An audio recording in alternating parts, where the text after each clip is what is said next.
انسانانو هغه سمگلنگ یو غیر قانوني عمل دی او دا انسانی هجرت هغه یو پټ پهلو دی. بین الاقوامی قوانین په نظر کې انسانانو سمگلنگ مطلب دا دی چې خلک یو ملک نه بل ملک ته رسول، غیر قانوني طریقې سره بارډر کراس کول او دې عمل کولو په وجه بل سړی نه پیسې یا څه بل فایده اوچتول. د دې تعریف هغه دوه پهلو دي. اول چې سمگلران به خلک یو ملک نه بل ملک ته برسي او دې عمل کې به بارډر کراس کیږي به. دویم چې سمگلنگ به د پیسو یا څه بل فایدې په لالچ کې به کیږي. انسانی سمگلنگ یو ډیر وسیع او اربونو ډالر هغه کاروبار دی. دې کاروبار کې مقامی او بین الاقوامی خلک دا کار کوي او دې کار کې سرګرم دي. دا سمگلران د خلکو هغه استحصال هغه څه موقع نه پرېږدي او دا خلک ډېر بد حالات کې خپل ژوند تېروي.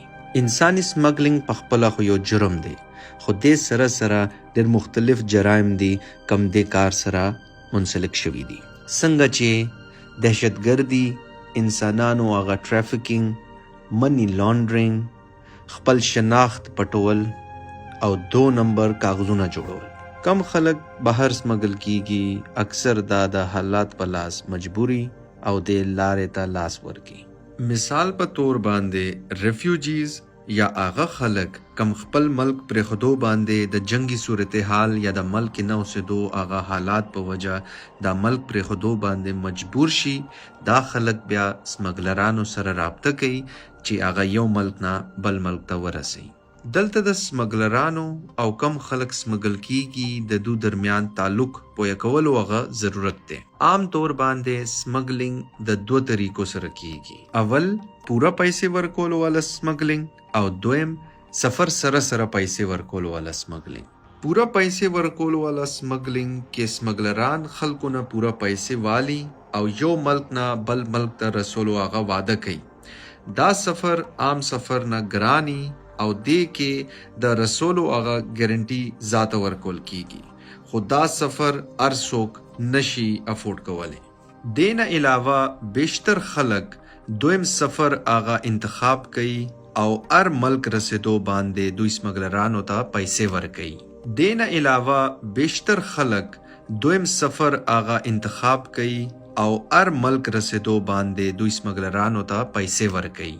دې لارې کې بیشتر عناصر شامل دي، څنګه چې ایجنټان، ډرایوران، هغه خلک کم یو ځینه به بل ځای ته رسول کوي. دې سفر کې سیکیورټي تحفظ درکول والا کسان، هغه کرپټ عناصر کم به پولیس سره رشوت لین دین به کوي، منی لانډرینګ او هونډي حواله کول والا کسان. پاکستان د انسانی سمگلنگ کې یو داسې ملک دی چېرته خلک سمگلنگ د لارې دلته راځي، پاکستان هغه بارډر استعمالوي او بل ملک ته ځي او دې سره سره پاکستانی خلک کم یو ملک نه بل ملک ته سمگل کېدو هغه خواهش ساتي.